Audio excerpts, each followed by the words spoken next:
I'm going to record it and I'm going to share my screen. Again, please, I'll see the chat over there, but also just say, hey, I have a question about this, and I hope I can answer it. We'll see. Okay, here we go. So this is my Canvas dashboard. This is a purple bar on the left, a bunch of squares in the center, depending on how long you've been teaching here. This could be a whole lot of squares or very few. And then on the right side, we have a to-do list coming up and some other items at the bottom. That's very similar to what students see as well. And in fact, this whole look is probably what students see on their end. And there's a couple different ways to look at this. This to me is by far the most meaningful because many of you may have like 30 classes here. You can choose, and I'll show you in a minute, choose just to see the classes that you're teaching now. That way, when you go to this thing called Canvas, you're not presented with like 30 different options, just the ones you need to do today. So that's helpful. The 3 dots in the upper right corner up here next to To-Do show some different ways to look at this dashboard. This is one way, things that are coming up, right? This is things that are happening, recent activity. You'll notice that the right side stays the same in all of these. There's no right or wrong answer to this. I just prefer this one, primarily because when I go to Canvas, I want to see a class that I have in mind I'm going to work in. And this way I can just see the class I'm interested in. So if it looks different, you can use these 3 buttons. If you prefer one over the other, you can use those. So that's just kind of how this looks. It's separated by published courses and unpublished courses. These unpublished courses, when you get a new course here at Bothell, it'll show up down there. We'll talk about publishing in just a moment. But if you don't see this, it might be because you're in some other view and you don't know where your courses are. They all are over in this purple bar over here. And I'm on the dashboard right now. This next button down here shows you your courses. This right here will show you all of your courses. So if you're wondering where the heck your course is and you can't find it on your dashboard and you don't know where it is, if it's not here, you don't have it. And that's when you could call me or talk to your admin assistant in your school. So this purple bar has some great options. The dashboard is what you land on. If you want to see your courses, like in a long list, you can click on courses. The calendar loads notoriously slowly in Canvas. I'm sorry, it's not my thing. It's incredibly useful for students and for faculty. I would suggest when you are creating content in Canvas that has a due date, you go look at it in the calendar, and we will do that in a minute. The inbox is an email client. So you can use Canvas inbox as the only way to communicate with students. It can be forwarded, or by default, it is forwarded to your email account. And I'm going to show you where some of those settings are in a minute. But I work with faculty who absolutely refuse to use the Canvas inbox because they've been using Outlook for 25 years. You choose. What I would definitely suggest is don't use don't use your Yahoo email as a way to connect with students, right? So use the approved tool, which is your UW email address. You may have that forwarded to Google or whatever, your UW Google account, so you see it in the Google environment. But by default, we have Outlook here, and that's the email you probably should use. So that's the purple bar over here. You have the dashboard, you have all your courses, you have a great calendar, and you have an inbox that will let you send and receive emails from students. You can, in that space, you can email an entire class or a specific group in a class or just an individual student. It does work. Any questions about that space? Sorry, I've lost the chat. So say if you got, let me know if you got questions. Okay. So you have preferences, as do students, as to what you want to see. And those are up here under this account. You can choose different notifications. You can add a profile picture. You can see all the files you have. And there's a few other options here. I am not going to get into all of these in detail. The notifications is something that you can choose to get instantly, daily, or weekly. These little icons, like this is a weekly summary of content from course assignments, grading. I mean, you can choose all of these. I'm going to suggest you only get the emails that you need. And I think by default, they're set pretty well. Like, you're not going to get emailed every time you yourself adds a new file to your course, for example. That seems kind of silly. But there's all kinds of these. One that you might want is like all submissions. If you have 70 people in your class and they're all submitting assignments, you don't want 70 emails. So maybe you don't want that one on. This one, maybe when somebody replies to a comment in your grade book and you want to be notified that somebody's asking you a question in the speed grader like that, this one might be one that you want to be notified of. Discussions are another one, depending on, again, how you use them. It's a good call. So there's lots of options here. We don't have time today to go through all of these. You can set these up for all your courses or specific courses.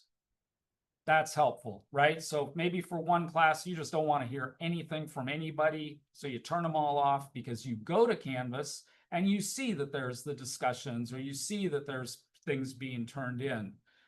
That's, again, entirely up to you. We live in a time, I would just say, we get a lot of email. I'd be super picky about how you use and interact with email. So that's what I'd say about that.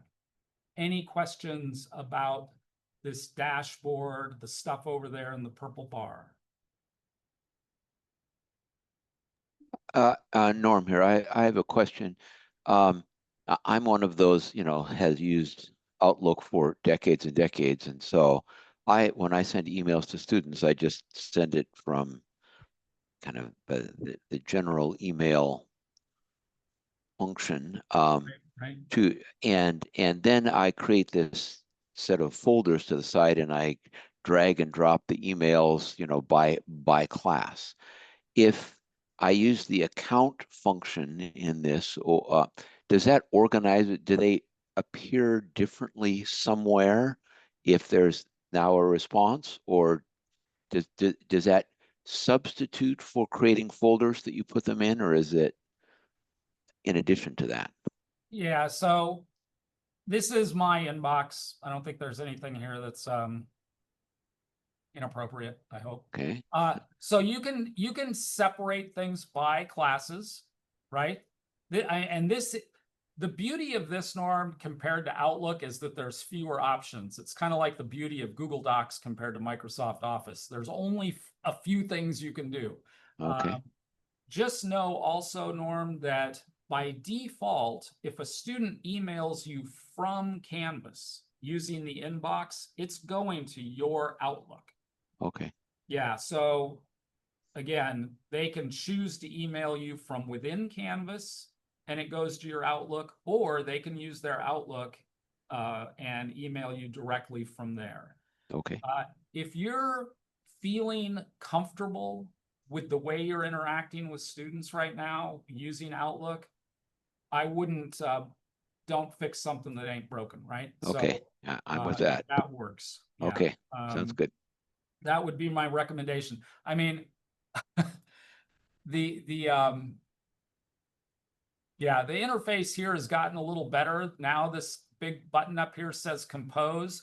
This little icon used to be down here in this gray bar. And I can't tell you how many faculty would email me and say, how do I create a new email in my inbox? So it's just weird. The weirdest little things like that are slowly improving in this space. But Okay, yeah, if got you're it. comfortable using something and it's working, don't fix it. Sounds good. You know, The one thing I would just add to, just from the student experience, is a lot of students have the Canvas app and they use that on their phone, and they will send messages through, like they'll go into the Canvas app and compose messages to faculty. Not that that really matters to you in your process, but just so you know, I think a lot of them, they are more likely to probably message their faculty member through Canvas in that a compose button than they would be to send you a direct email to your email address. So I think they just kind of keep things consolidated there. Yeah, Kim. So, so it doesn't really, I mean, if whatever works for your process, but I would just say, knowing that students will probably, my experiences as students more likely emailed me because they can see everything organized by their classes as well. So they would see how they could, email me directly, from the course structure, as opposed to sending me an email through their UW email. Okay. Yeah, it's a good point. I would also say that at a digital literacy level, Norm, I never email you. I just press the N on my keyboard and your name pops up and I click on that. Okay. So, I mean, does it really matter where you are? Like yeah, whatever's working for you to me. And Okay. same is true in Canvas, right? It only populates like with students and teachers. So there is fewer things in there. Okay. If you're getting emails from Costco at your work email, then you got Costco stuff next to student number 6's stuff, and that gets all messy. So, Right. Got it. Yeah. Okay. Sounds good. Thanks. You bet. Any other questions with that stuff? Yeah, Deb brings up a good point. If you have not tried the app, download the app, log in, use the app, see, we're going to talk about this in a second, see the world like your students do, right? That means using the student view in Canvas. Okay, so that's the dashboard. Todd, Yes. 1 sec. I think Solmas, did you have a question? You unmuted. Yes, I just want to ask you, is there any way that I can see the Canvas or what I upload from the student side? For example, Yep, a student absolutely. side and the professor side, because sometimes you think that, okay, students see this one, but honestly, they don't. That's why That is correct. Yes, I'll show you that in just a moment. Absolutely. It's called the student view. Okay, so we've done the dashboard. If you click on one of these classes, like this one, for example, it's going to look like this by default. This is a completely clean. There's nothing in here. Your sandboxes look like this. There is nothing in this course. Many of you will have content, I guess, from other courses. Like Norm, perhaps you're going to copy in a previous course into this, or an instructor has added you to their course, and you can copy that information into your Canvas shell. Do we know, Solmaz, Murat, Norm, Cynthia, do any of you know that another instructor is going to have you import content from someplace else into your class? Do we know that? from the Blackboard, I know how can I do this. Even from the other professor, I can import the documents to my documents, or even for myself. But about the Canvas, no, I don't know. Perfect. Okay. Murat, do you have anybody sharing anything with you to get started? I guess that's I don't think so. okay. Cynthia, do you have stuff from previous courses, or? Yeah, I have. Okay, so to bring content in from another course, when you're on your home page here, There's an import existing content. So this is like the very first thing many faculty do who teach quarter after quarter or once a year is they go get the stuff from a prior class and import it into the current shell. So you get some options here, and as Solmaz was saying, you can actually copy in Blackboard content, but in most cases, you're going to copy a Canvas course. You're given some options to go look for a class. This takes a minute. You can pick and choose whether you want the whole course or just specific items. I am going to recommend that you look at the prior course that you're importing into your new course and be very picky about what you copy into it. This would be similar to cleaning out your sock drawer. It's much easier to kind of throw away a bunch of stuff or get rid of things you're not going to use prior to trying to reorganize it in the new sock drawer. So only copy what you need. Murat, if one of the other faculty offer you like a course to get started with, and then that varies, like that's not always the case with all faculty, let me know and I can help you go through this process. Norm, you got a question? Well, when you copy, do you copy everything like announcements and any discussions? The whole thing gets copied. Every part of it. Yes, that is correct. So if you click all content, it's gonna do the whole thing. Okay. If you select specific content, you get some options. Okay. It'll look through the class, and for example, there's like 19 assignments in this class. Maybe I only want, 14 of them or whatever. Okay. Maybe I don't want all the discussions. I just want the introduction, right? So you can kind of pick and choose what you want. Got it. But that's how you copy a class, and that's very often how faculty get started. Fair enough?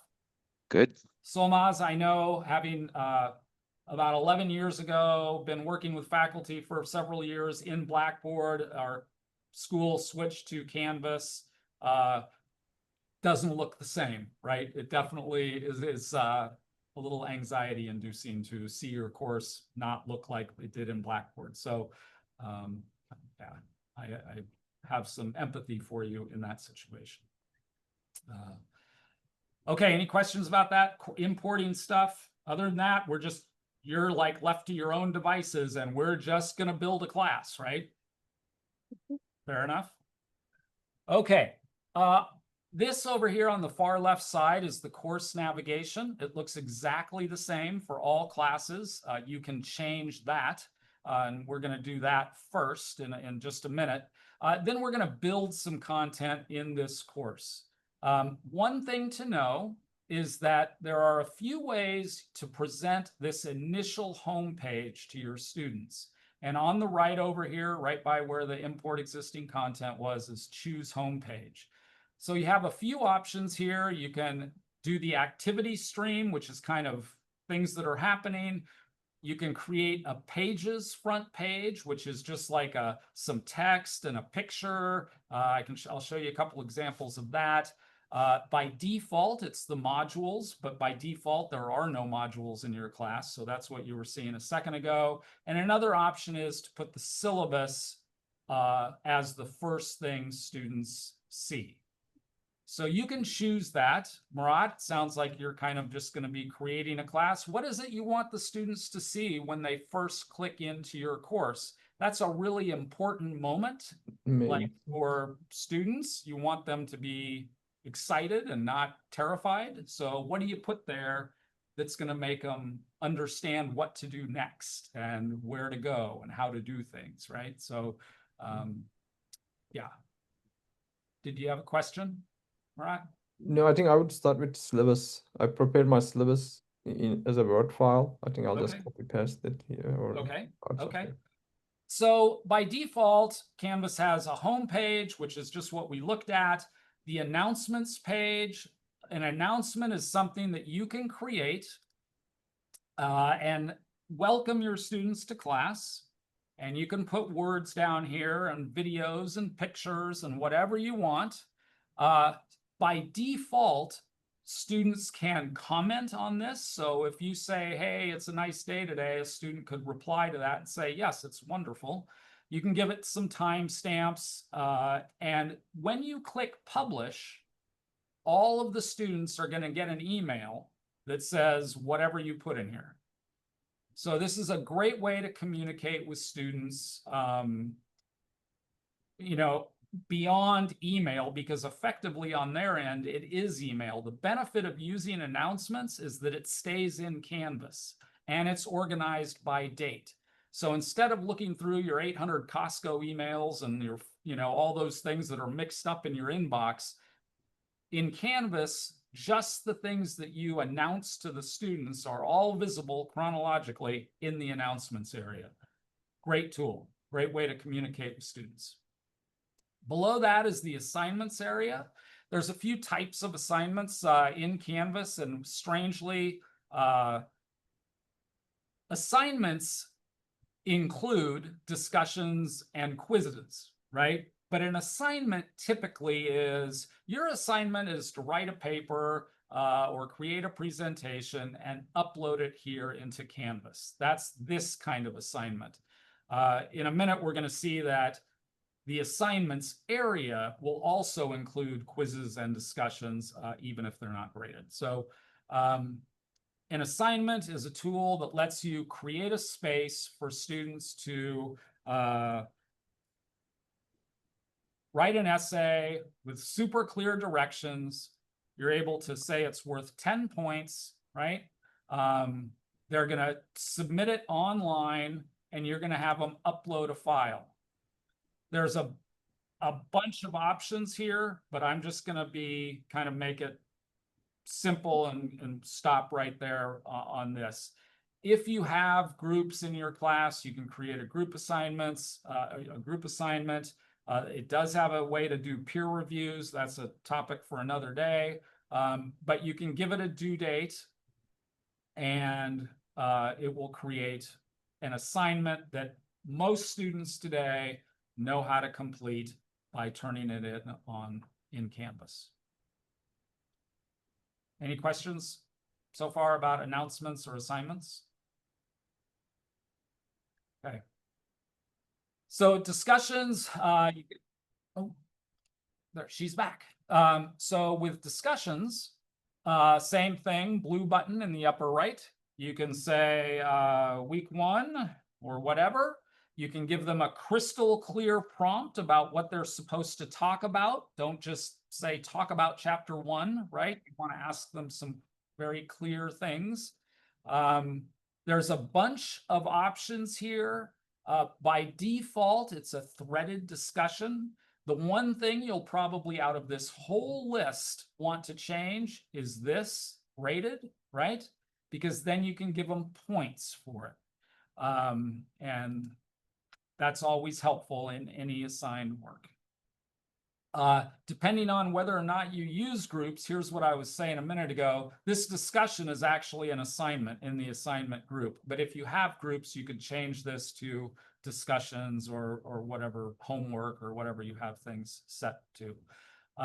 They can do peer reviews of the discussions as well. We're not going to do that. But here again is that all-important due date, because this is going to show up in their calendar so they know when it's due. You can give it a due date and then click save and publish, and they will be able to interact in a threaded discussion. Norm, did you use threaded discussions at all in your class? You did not use. I did not use threaded discussion. I mean, no, I did not use threaded discussions. So in a face-to-face class, it's possible that student 6 has a question on Tuesday night and they don't know the answer to it. So in the discussion area, you put, for example, kind of a community forum, right?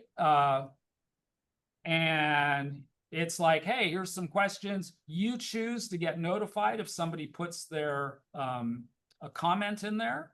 And you know, if some student at 10 o'clock at night's curious about something and they don't know the answer, maybe the next morning you could answer that for them because it's likely that other people in the class have the same question.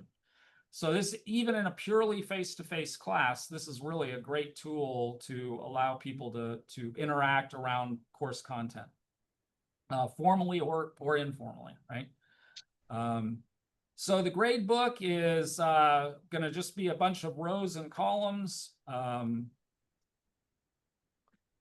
right? let- So this class has no grades or columns yet. I'll show you that in 1 second in one of these other classes. Oops. let me ask about grades just while you're on it. If Yep. if you do, you know, assignments or whatever, and then you use SpeedGrader, and so the grades that you give end up, you know, appearing in the grade link. Does that stay there forever? Let me give you a specific example. I have students just like last week who asked me to write a letter of recommendation. I had them a year or two ago, and going from dead reckoning, you know, what they wrote about and what year it was in, which class it was in, and so and how they did, what their grades are. And so do those grades stay there For in and 5 years. Yeah. for 5 years? Okay. Yep. Okay, great. So the people is just going to show you the people in the course, your students. It'll show you a little bit of information about them, but not much. The pages are going to be these pages that you can create. And this is like many pages in Canvas are just a bunch of words or images. We're going to look at this in a second. The files area is where you can upload content to the class and then organize it. As you'll see in a minute, you can organize it as you go in modules. We're at the syllabus here, right?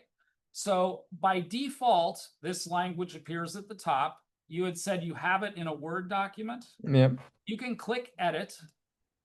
Mhm. You can type in course syllabus. Sorry for my spelling. You can highlight this and you can go upload a document to the class and the students will see the link and they can click on it.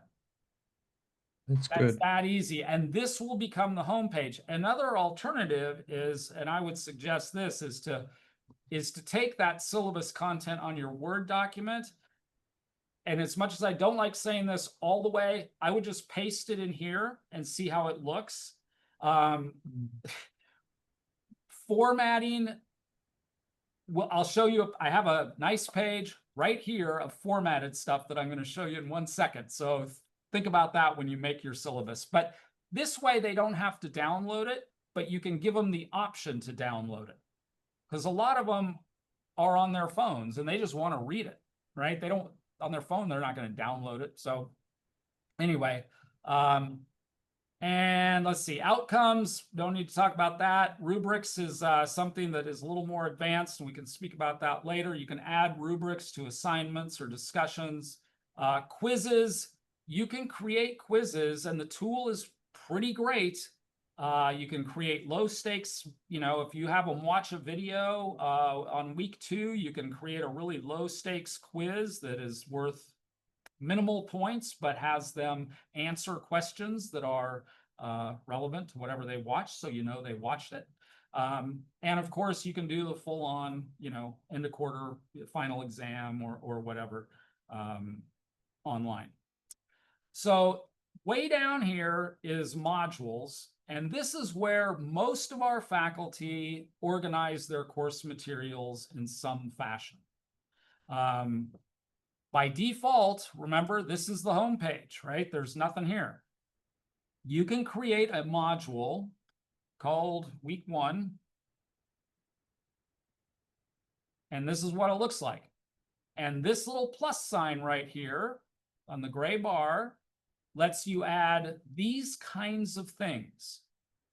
So I'm going to show you in a second kind of how I would do it, but very briefly, the first thing I would do is say,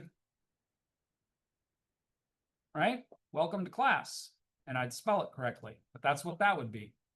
The second thing I might do is have them introduce one another.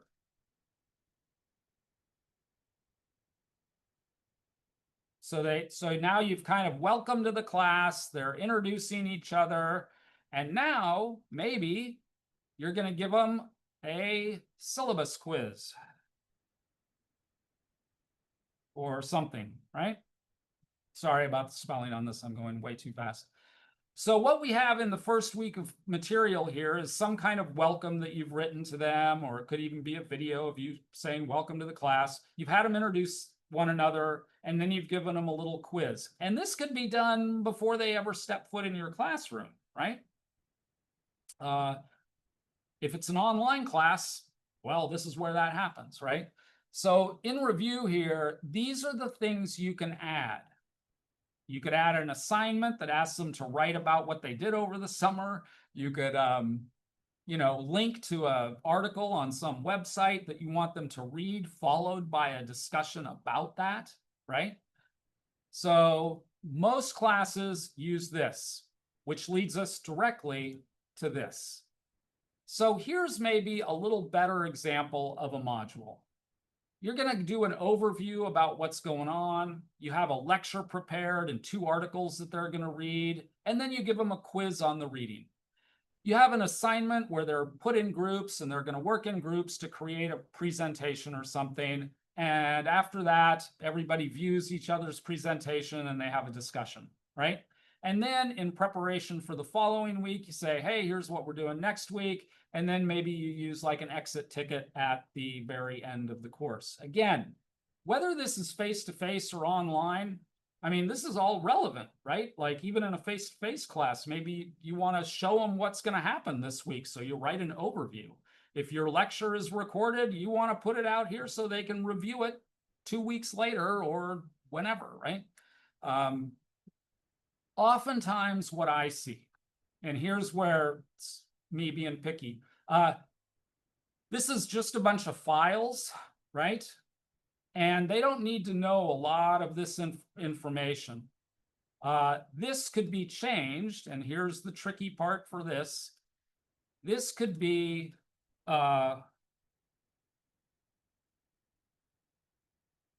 it's a lot easier to read this. It's the same thing. It's going to go to the same document, but they know it's week 3 reading. They don't need to know it's a PDF or a .doc or when it was written or whatever. So changing the names of things is super helpful.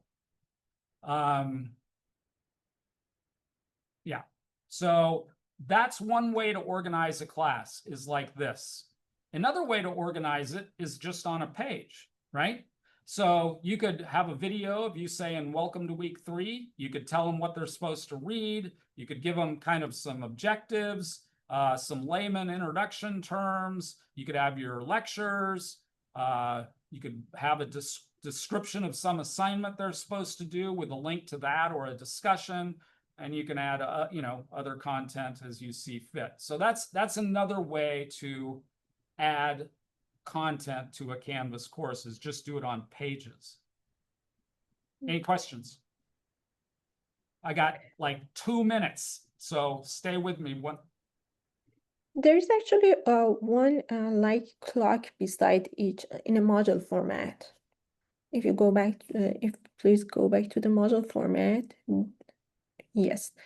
If you go down, there is like a clock beside, for example, week 3 reading. What's this meaning? Some of them are green, some of them are red. We're gonna get that right over here in files and the ally score. So 1 second, keep that in mind though. You're absolutely right. It's kind of scary to see the red dials, right? Yeah. I know, right? If you're going to design stuff on a Canvas page, anybody who knows me is like, I was a high school English teacher. I don't want a tricky font that I can't read.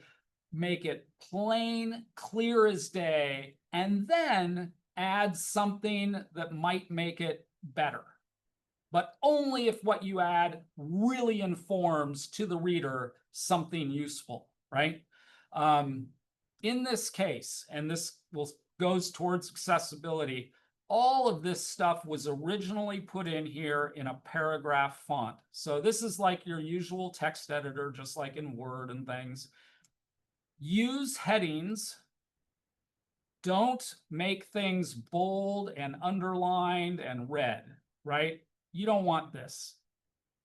So use headings, make it very clear. If this page was about cats and I put this beautiful picture of the ocean, I'd be making a huge mistake. On the other hand, if this page was about a beach in Oregon called something, and this is a picture of that beach, man, I would be like, that looks very nice, doesn't it? So, yeah, I would say less is more, use graphics well, don't make these pages like scroll forever. So there's that. You can import content from Canvas Commons. I'm going to skip this because it seems like you all have enough structure to do this.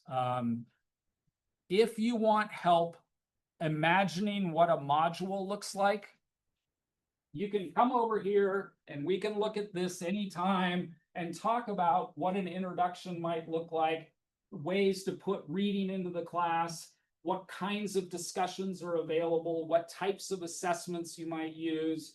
And we can play with magnets anytime you want in here. And that actually really helps you visualize what's going to happen. We have tools here called Panopto. So this is where in today's world, even if you're a classroom teacher and you have, it's not hybrid, it's not online, there's no reason you can't create a short video that shares some experience you've had or something that's going to be happening in the class in video. We consume words different than we consume audio. A person's face can make us hear words differently than a font that's difficult to read. Think about leveraging you and who you are, your amazing person, in video in a way that can impact your students. I know it's scary to be on video, but you can be that person. And you don't have to be silly like Todd to do it. So Panopto is a university-supported tool. You can also do that on your phone, right? So something to ponder about. I'm going to do 3 minutes here of the question about the dials. So I see classes that look a lot like this, right? Murat, this is a syllabus page, right? If this picture doesn't directly relate whatever content to whatever content you're teaching, don't do this. These tables don't look that great, right? Here's a bunch of those dials, and weirdly, there's like 2 of them. What does that mean? And here's sort of the .doc this or that. You don't need that stuff. This is what I see frequently, right? In the files area for that course, this is what I see. And here are those dials. And look, when you hover over them, it shows you kind of some of the things that are possibly wrong. So in this case, actually, yeah, it's a scanned PDF. This would be difficult at best to fix. You can imagine what this might take to try to fix this PDF. I would definitely remove this from the class and try to think of another way to express that. I don't even, where's the stop? Oh my gosh, can't even get out of this. There we go. This is better, green is better. These scores are related to accessibility, and what you want is a bunch of green dials. That won't always be the case with everything that you have in your course, but that is the goal. Another tool that you have in here is this Ally Course Accessibility Report. It's in all of your courses. And when you click on it, you'll get something that looks like this. My little class here is at 70% of a perfect accessibility score.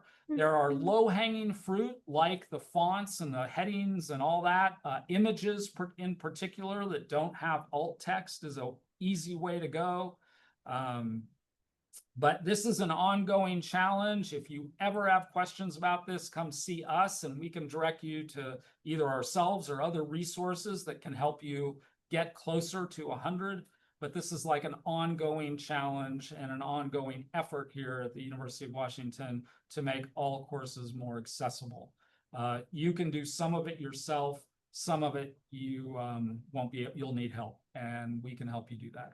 I just wanted to add quickly that the as another resource to review, the Making Your Syllabus Accessible page has the Canvas syllabus as the first option that you can look at for some more tips. And there's also a video at the bottom that's 30 minutes of a YouTube of Mary Colleen Jenkins, who's a accessibility specialist, going through how to use Canvas and make your syllabus accessible on campus. So if you want to just use, like, you're not making, I mean, this is one great option, right? You can just put your syllabus straight into Canvas. You can make it accessible from the start, and then you're not dealing with inaccessible files, and it's pretty clear. So some information is up here too, just to help you with that.